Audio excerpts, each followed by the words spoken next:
Hello everyone. आज हम शुरू करने जा रहे हैं एक नई method internal rate of return, उसको बोलते हैं IRR। ओके, शुरू करते हैं। सम नंबर 22 उसमें ये मेथड है। ठीक है। रघुवीर company limited is contemplating a capital project of rupees 1,60,000 and will require an increase in the level of inventories and receivables of rupees 80,000 over its life. The project will generate additional sales of rupees 2 lakh and will require a cash expenses rupees 60,000 in each year of its 5-year life. Depreciation is provided on straight line method. Tax rate is a 50% and after tax cost of capital is a 20%. Cost of capital यानी हमारा discount rate है. Determine the net present value and the internal rate of return for the project. The present value of rupees 1 at a different discount rates for the first 5 years is as follow. आपको 3 rate दिए गए हैं, 20%, 25% and 30%। और आपको net present value count करनी है, तो आपको पता होना चाहिए आप किसके बेसिस पे नेट प्रेजेंट वैल्यू काउंट करोगे। तो आपको यहाँ लिखा है ये कॉस्ट ऑफ कैपिटल इज 20%।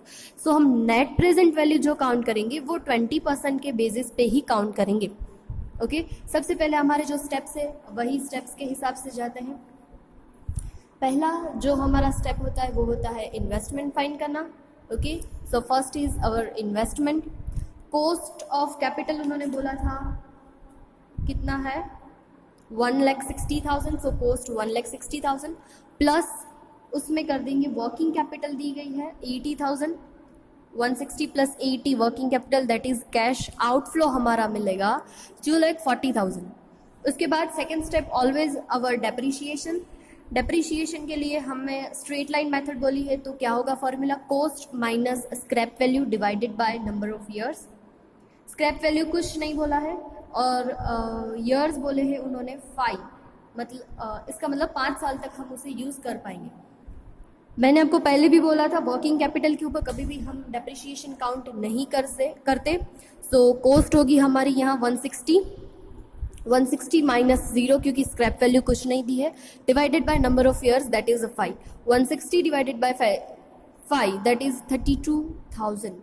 32,000 हमारा डेप्रिशिएशन है। थर्ड स्टेप आता है हमारा कैश फ्लो फाइंड करना। सो कैश फ्लो क्या हो जाएगा, सेल्स उन्होंने बोला है सेल कितना जनरेट होगा, एडिशनल सेल 2 लाख, और उसकी वजह से एक्सपेंस कितने हो गए, cash expense 60,000। So 2 lakh minus 60,000 that is 1,40,000। वो मिलेगा हमें profit before depreciation and tax. अब profit before depreciation and tax, उसमें से पहले हम डेप्रिशिएशन माइनस करेंगे क्योंकि हमें उसके ऊपर टैक्स काउंट करना है। तो डेप्रिशिएशन 32,000 अभी हमने फाइंड किया, वो माइनस कर देंगे।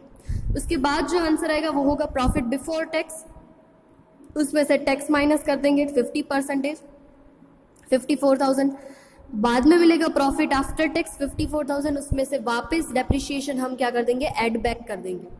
सो आंसर आ जाएगा 86,000 cash flow per annum. Okay, उसके बाद जो हमारा फोर्थ स्टेप है, यहाँ मैंने लिखा नहीं है पर मैं बोल रही हूँ, आप सब अपना फोर्थ स्टेप लिखोगे, cash flow at the end of the project life. Okay, cash flow at the end of the project life, उसमें 2 चीज़ें आती है, या तो स्क्रैप वैल्यू होगा तो स्क्रैप वैल्यू, और सेकेंड वर्किंग कैपिटल रिलीज। यहाँ स्क्रैप वैल्यू की इन्फॉर्मेशन नहीं है पर हमारे पास वर्किंग कैपिटल है। सो थर्ड स्टेप हमारा क्या होगा, वर्किंग कैपिटल रिलीज होगा, वो हम लास्ट ईयर में क्या कर देंगे, ऐड कर देंगे। ठीक है, ये फोर्थ स्टेप आपको करना है। उसके बाद हम करेंगे net present value method.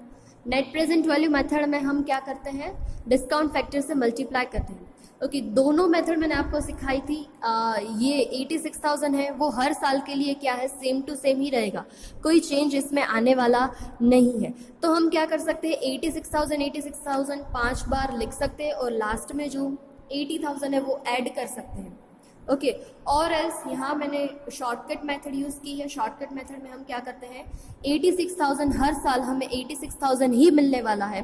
So present value of cash inflow 86,000 multiply by, ये मैंने क्या कर दिया, 20% जो डिस्काउंट रेट है उसके सारे के सारे 5 सालों के प्लस कर दिए हैं।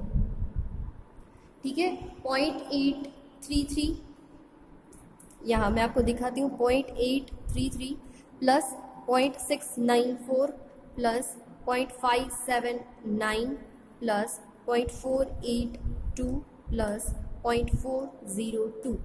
Okay, so 2.99. So 86,000 multiplied by 2.99, answer आ जाएगा 2,57,140. उसके बाद जो एट द एंड हमें 80,000 जो वर्किंग कैपिटल है वो रिलीज होगी. Okay, so present value of cash inflow at the 5th year and, 5 साल के बाद जो मिलेगा 80,000 मल्टीप्लाई बाय, यहाँ गलती से भी फर्स्ट ईयर का नहीं लेना है, हमें कौन सा लेना है, 5th ईयर एंड का ही लेना है. डिस्काउंट फैक्टर कौन सा लेंगे, 5th ईयर एंड में जो होगा वही लेंगे. 5th ईयर एंड में डिस्काउंट का रेट है 0.402. सो मल्टीप्लाई करेंगे 0.402, आंसर आएगा 32,160. दोनों प्रेजेंट वैल्यू कैश इनफ्लो का प्लस करेंगे, टोटल मिलेगा कैश इनफ्लो हमें कितना मिलेगा 2,89,300.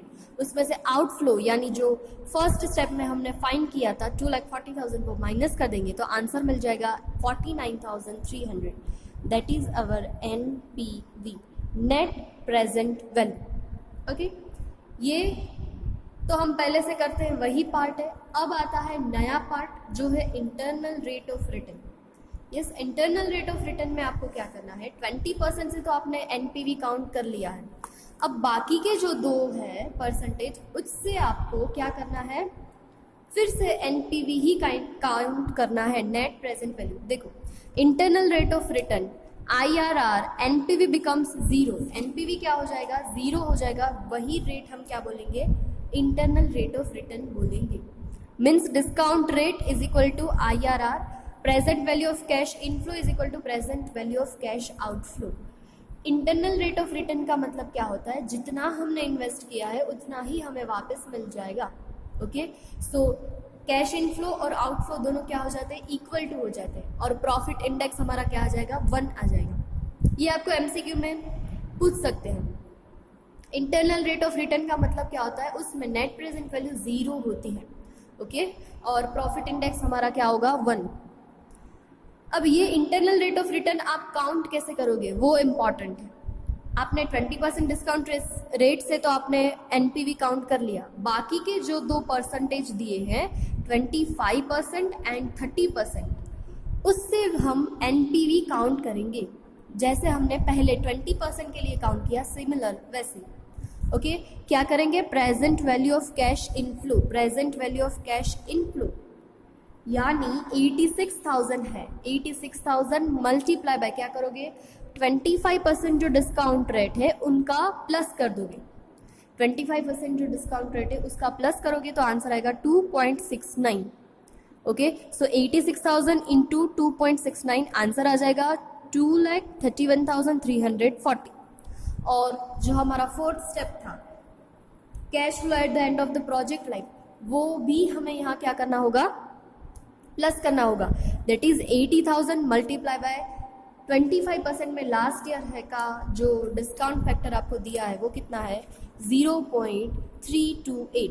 ओके, तो आप मल्टीप्लाई करोगे 80,000 मल्टीप्लाई बाय 0.328 तो आंसर आ जाएगा 28,208. अब इन दोनों का प्लस कर दोगे, प्लस करोगे तो आंसर मिलेगा आपको 2,59,540.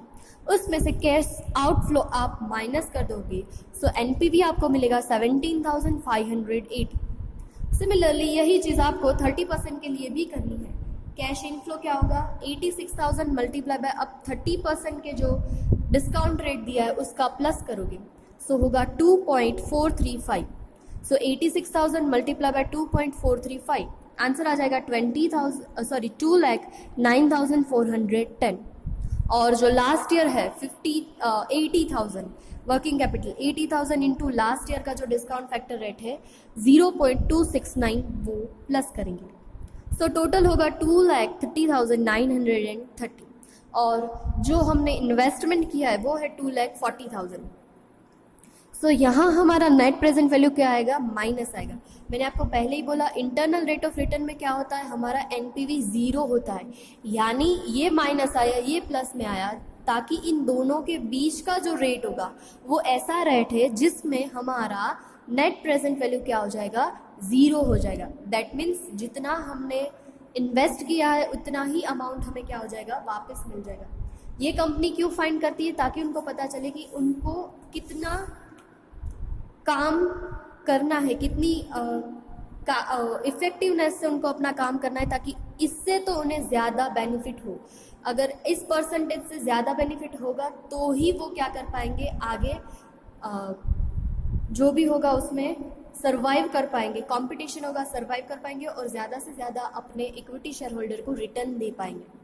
ठीक है, अब जो हमारा IRR का फॉर्मूला था वो क्या था, मैंने आपको सबसे पहले लिखवाया था, internal rate of return IRR is equal to A plus C upon C plus D bracket B minus A।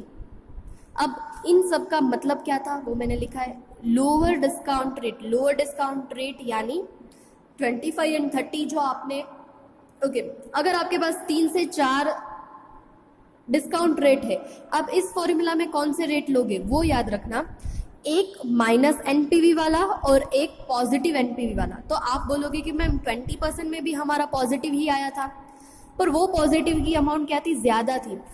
Come positive amount और एक माइनस अमाउंट वाले जो रेट होंगे वही हम कंसिडर करेंगे। फिर से मैं रिपीट कर रही हूँ, अगर आपके पास 3 से 4 ऑप्शन दे दिए हैं परसेंटेज के, तो आप कौन सा परसेंटेज सिलेक्ट करोगे, एक परसेंटेज वो सिलेक्ट करोगे जिसमें आपकी एनपीवी नेगेटिव आ रही है, दूसरी आप सिलेक्ट करोगे पॉजिटिव वाली, पर पॉजिटिव में कितना कम से कम पॉजिटिव हो। हमारे पास 20 और 25% दोनों है, पर 20% में कितना पॉजिटिव आ रहा है 49,300 और 25 में कितना आ रहा है 17,580। सो दोनों में से पॉजिटिव किसका कम है, 25% का पॉजिटिव कम है, तो वो हम कंसिडर करेंगे। क्योंकि एक नेगेटिव और लोएस्ट पॉजिटिव इन दोनों के बीच में कहीं कोई एक रेट ऐसा होगा जिसमें एनपीवी क्या हो जाएगा, हमारा 0 हो जाएगा। दैट्स वाई हम क्या करते हैं, एक एनपीवी कौन सा लेते हैं, नेगेटिव वाला, और एक पॉजिटिव लेते हैं, बट पॉजिटिव भी कैसा, लोएस्ट पॉजिटिव। ठीक है, यहाँ अब लोएस्ट डिस्काउंट रेट कौन सा है, 30 और 25 में से 25, हायर रेट कौन सा है 30, लोअर डिस्काउंट रेट जो हमने सिलेक्ट किया है 25%, उसमें से एनपीवी हमें कितना मिलता है 17,580, एंड जो हायर रेट हमने चूज किया है उसमें हमें एनपीवी कितना मिल रहा है 9,070। अब यहाँ जो माइनस की साइन है वो हम क्या कर देंगे, इग्नोर कर देंगे। अब सारी चीज़ें हम अपने फॉर्मूला में पुटअप करते हैं, A यानी 25 प्लस C यानी 17,580 अपॉन C प्लस D यानी 17,580 प्लस 9,070 और B minus A 30 minus 25। Okay, यहाँ 25 इन दोनों का डिवाइड करेंगे, मल्टीप्लाई बाय 5 करेंगे, आंसर आएगा 3.30। सो 25 प्लस 3.30 दैट मीन्स 28.30। 28.30 ऐसा रेट है जो कंपनी को अपने लिए अर्न करना ही होगा। तो वो एक पोजीशन पे आ जाएंगे जहां उनको नो प्रॉफिट नो लॉस की पोजीशन होगी, और उसके बाद उनको जो भी अर्न करेंगे वो उनके लिए क्या होगा, बेनिफिशियल होगा। वो एक्स्ट्रा अमाउंट होगी जो वो क्या कर सकेंगे अपने लिए और इक्विटी शेयर होल्डर के लिए यूज़ कर सकेंगे। सो कंपनी को मिनिमम 28.30% तो अर्न करना ही है, तो ही वो क्या कर पाएंगे, अपनी जो इन्वेस्टमेंट है वो रिकवर कर पाएंगे। ठीक है, ये हुआ सम नंबर 22। ऐसा ही एक सम है 28। ओके, सम नंबर 28 में भी आपको यही करना है। ओके, आपको दिया है, कौन सी इंफॉर्मेशन आपके पास है देखो। Sonia company wants to purchase 1 machine out of the 2, that is machine X and machine Y। आपको 2 मशीन्स दिए हैं, उसमें परचेज प्राइस दिए हैं। Yes, now this one is most important, that is erection expenses. Erection expenses यानी it is the type of installation charge, यानी आप machine लेके आते हो, उसको इंस्टॉल करवाने के लिए ज़्यादा खर्चा लगता है। ओके, या इम्प्रूवमेंट कॉस्ट या इंस्टॉलेशन चार्ज, आप कुछ भी बोल सकते हो, वो क्या हो जाएगा, कॉस्ट में ऐड हो जाएगा। ये याद रखना, आपको ये सम करवाने का मेन रीज़न है ये पॉइंट। ओके, इरेक्शन एक्सपेंसेस का आप क्या करोगे, इरेक्शन एक्सपेंसेस आपको क्या कर देने हैं, उसमें ऐड करने हैं। ठीक है, स्क्रैप वैल्यू दी है, यूटिलिटी ईयर्स दिए हैं, इनकम टैक्स रेट दिया है, एक्सपेक्टेड रेट ऑफ इनकम भी दिया है 12%। उसके बाद आपको यहाँ दिया है income before depreciation and income tax, यानी डेप्रिसिएशन भी माइनस नहीं किया है और टैक्स भी माइनस नहीं किया है, तो वो भी हम करेंगे। और आपको सिमिलरली क्या करना है, internal rate of return method and the profitability index ratio, दोनों के हिसाब से आपको काउंट करना है। ठीक है, शुरुआत ऑलवेज हमारे जो स्टेप्स है उसी से ही करेंगे। फर्स्ट स्टेप हमारा कौन सा है, हमें फाइंड करना है इन्वेस्टमेंट। इन्वेस्टमेंट क्या करते हैं हम, purchase price of machine. Purchase price of machine कितनी हो जाएगी, 420 + 10 दैट इज 430। इरेक्शन एक्सपेंसेस यानी इंस्टॉलेशन चार्ज ही समझ के आप चलो तो ही आप उसके इफेक्ट अच्छे से दे पाओगे, और उसका मीनिंग वही होता है। ठीक है, सो इंक्लूडिंग इरेक्शन एक्सपेंस ही हम काउंट करेंगे। ये 10,000 वर्किंग कैपिटल नहीं है, क्योंकि अगर आप वर्किंग कैपिटल करोगे काउंट तो उसके ऊपर आप डेप्रिसिएशन काउंट नहीं करोगे, सो गलती होगी। इसलिए ये 10,000 इरेक्शन एक्सपेंस यानी इंस्टॉलेशन एक्सपेंस है वो कॉस्ट में ऐड हो जाएंगे, और अब मशीन एक्स की टोटल कॉस्ट कितनी होगी 430, और वाई के लिए क्या होगा 350 + 50 4 लाख। ओके, यहाँ आप जो भी मार्क बनाते हो वो मार्क बना देना, क्योंकि ये पॉइंट नया है, एग्जाम में आपको देख के जाना है। वर्किंग कैपिटल की कोई इन्फॉर्मेशन नहीं है तो हम नहीं लिखेंगे। टोटल एक्सपेंस इन्वेस्टमेंट हमारा हुआ 430 एंड 4 लाख। अब डेप्रिसिएशन में भी 430 - 30। आप देखोगे तो मैंने 10,000 यहाँ ब्रैकेट में इसीलिए लिखे ताकि कंफ्यूजन ना हो। अगर हमारी एक टाइप के सम्स करने की हैबिट हो जाती है तो फिर हम क्या करते हैं, वर्किंग कैपिटल भी नहीं लेते, तो इसमें भी क्या करेंगे 10,000 के ऊपर डेप्रिसिएशन काउंट नहीं करेंगे, तो क्या हो जाएगा हमारा गलत हो जाएगा। ठीक है, सो यहाँ हमें प्लस करके ही रखना है। सो आंसर आया 430। अब 430 में से उन्होंने बोला है स्क्रैप वैल्यू कितनी है 30,000, सो स्क्रैप वैल्यू माइनस कर देंगे 430 - 30 डिवाइडेड बाय यूजफुल लाइफ उसकी 5 years, so 430 - 30 divided by 5 that is 80,000। उसके बाद मशीन वाई के लिए स्क्रैप वैल्यू नहीं दी है, सो इट्स ओके, नहीं दी है तो 0 डिवाइडेड बाय उनके लिए बोला है ईयर्स है 4 years divided by 4 that is 1 lakh. उसके बाद हमारा जो थर्ड स्टेप है project life, cash flow at the end of the project life. Okay, machine x में आएगा क्योंकि उसमें स्क्रैप वैल्यू दी है 30,000, वाई की नहीं है सो डैश, वर्किंग कैपिटल नहीं है तो उसको छोड़ देंगे। टोटल हमें cash flow at the end of the project life कितना मिलेगा 30,000 और वाई में डैश। उसके बाद कैश फ्लो पर एनम, अब कैश फ्लो फाइंड करेंगे मशीन एक्स के लिए और वाई के लिए। Profit before depreciation and tax हमारे पास है 160, 280, 240 एंड 220। उसमें से पहले हम एक्स का डेप्रिसिएशन माइनस करेंगे जो है 80,000, सो सब में से 80,000 डेप्रिसिएशन माइनस कर देंगे। प्रॉफिट बिफोर टैक्स मिलेगा, उसमें से क्या करेंगे टैक्स माइनस करेंगे। 50% टैक्स माइनस करने के बाद प्रॉफिट आफ्टर टैक्स मिलेगा। प्रॉफिट आफ्टर टैक्स में हम वापस डेप्रिसिएशन क्या कर देंगे, ऐड कर देंगे, और डेप्रिसिएशन ऐड करने के बाद जो अमाउंट मिलेगी उससे हम बोलेंगे cash inflow. And most important ये नहीं भूलना है, लास्ट ईयर में क्या करना है, हमें ऐड करना है। ओके, आप बोलोगे मैम कभी आप शॉर्टकट मेथड यूज़ कर रहे हो, कभी आप ये लॉन्ग टर्म मेथड यूज़ कर रहे हो।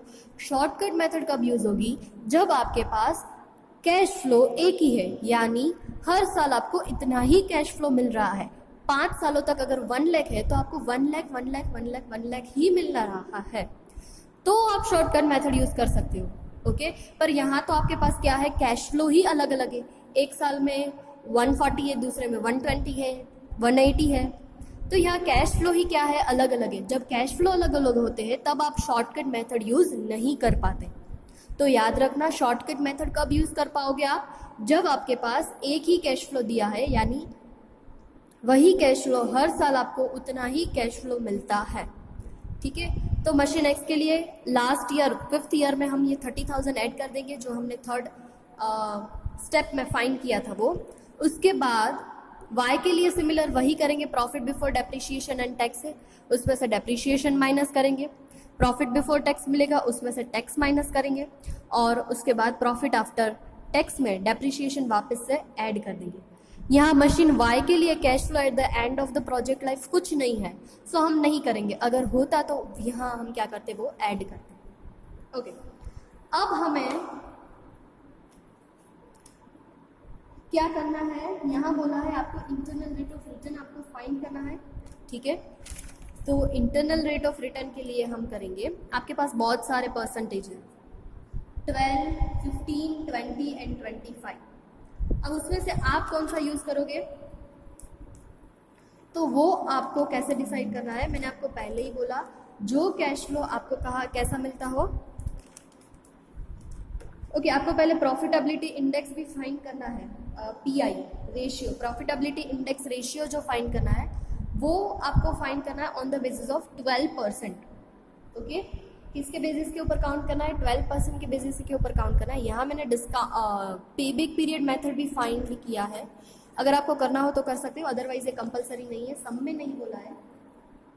ओके, सब में तो प्रॉफिटेबिलिटी इंडेक्स ही फाइंड करने को बोला है। तो हम प्रॉफिटेबिलिटी इंडेक्स के लिए क्या करते हैं, कैश फ्लो है हमारे पास, उसमें 12% डिस्काउंट रेट है, वही मल्टीप्लाई करेंगे। अब आप बोलोगे मैम अब हमें कैसे पता चलेगा कि इतने सारे सम जो रेट्स है उसमें से हमें कौन सा करना है, तो आपको परफेक्टली बोला ही होगा, देखो एक्सपेक्टेड रेट ऑफ इनकम कौन सा है, 12% है, तो हम प्रॉफिटेबिलिटी इंडेक्स और एनपीवी कैसे काउंट करेंगे, 12% के ऊपर ही काउंट करेंगे।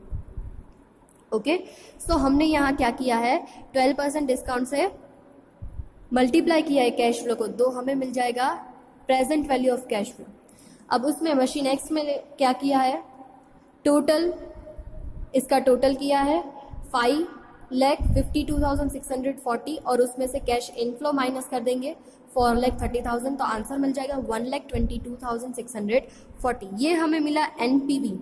अब हमें क्या फाइंड करना है, पीआई फाइंड करना है, पीआई यानी प्रॉफिटेबिलिटी इंडेक्स। सो प्रॉफिटेबिलिटी इंडेक्स हम कैसे करेंगे, 4,52,640 डिवाइडेड बाय 4,30,000, 4,30,000 डिवाइड करेंगे तो आंसर मिलेगा 1.29। ये हमें क्या मिला, पीआई मिला। सिमिलरली मशीन वाई के लिए भी यही करना है, कैश फ्लो हमारे पास हमने फाइंड किया और डिस्काउंट रेट है उसका मल्टीप्लाई करेंगे तो आंसर मिलेगा present value of cash flow, और इनफ्लो का आंसर है 5,03,390 और उसमें से हम जो आउटफ्लो है जो हमने इन्वेस्ट किया है वो माइनस करेंगे तो एनपीवी आ जाएगा 1,33,390।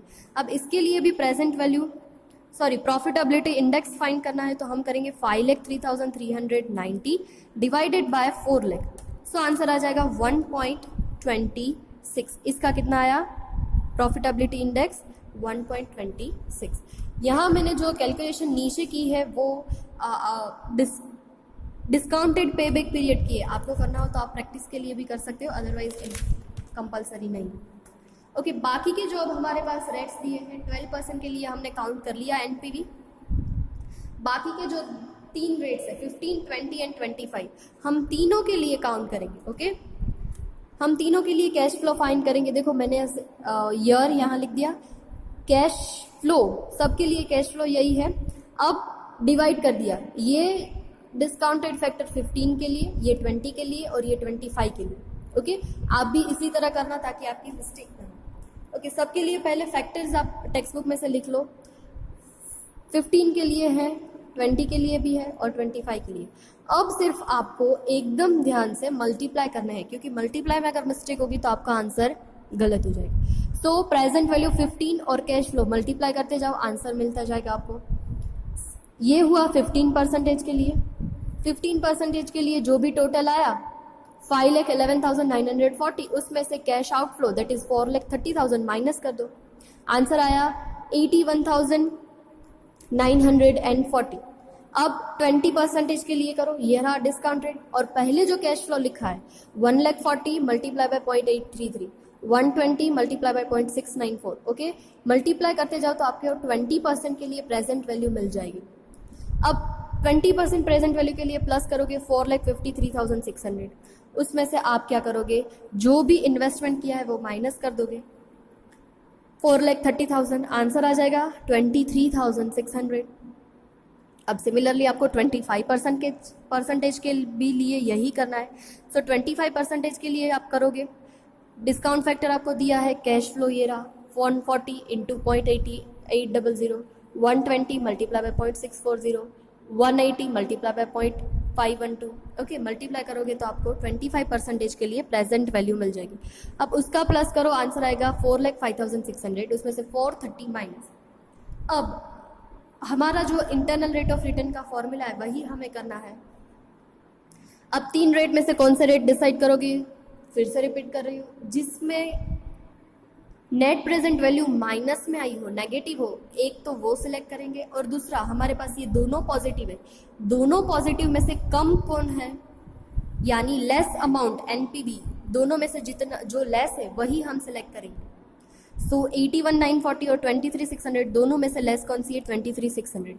अब ये दोनों रेट हम डिसाइड सिलेक्ट करेंगे और उसके हिसाब से पूरा IRR फाइंड करेंगे। So lower discount rate 20%, higher 25। Lower discount rate के लिए एनपीवी है 23,600 और हायर के लिए है 24,400। फॉर्मूला में हमें पुटअप करेंगे और हमें आंसर मिल जाएगा 22.46, यानी इंटरनल रेट ऑफ रिटर्न क्या है हमारा 22.46। मैंने 12% के लिए पीआई यहाँ फाइंड किया है, आप आगे भी फाइंड कर सकते हो, आंसर सिमिलर ही रहेगा, कोई फर्क नहीं आएगा। ओके, ये हुआ मशीन एक्स के लिए। सिमिलरली हमें करना है मशीन वाई के लिए। ओके, यहाँ मैंने किया है, आप देख सकते हो,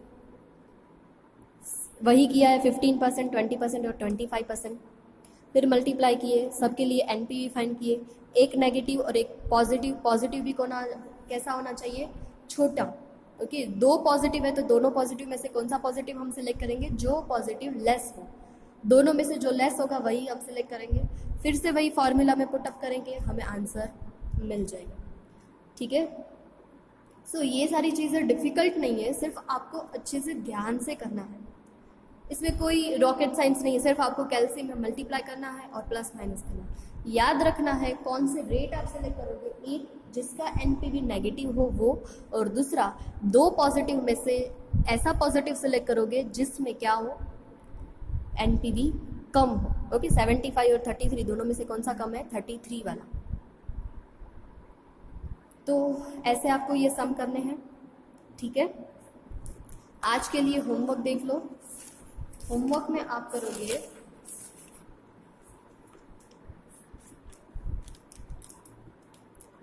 यहाँ लिखे some number 27, 29, 34, 36, latest 2, latest 5, latest 6, latest 7 and latest 8।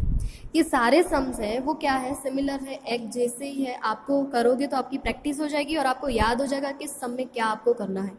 Okay, I am repeating the homework sums. 27, 29, 34, 36, latest 2, latest 5, latest 6, latest 7 and latest 8।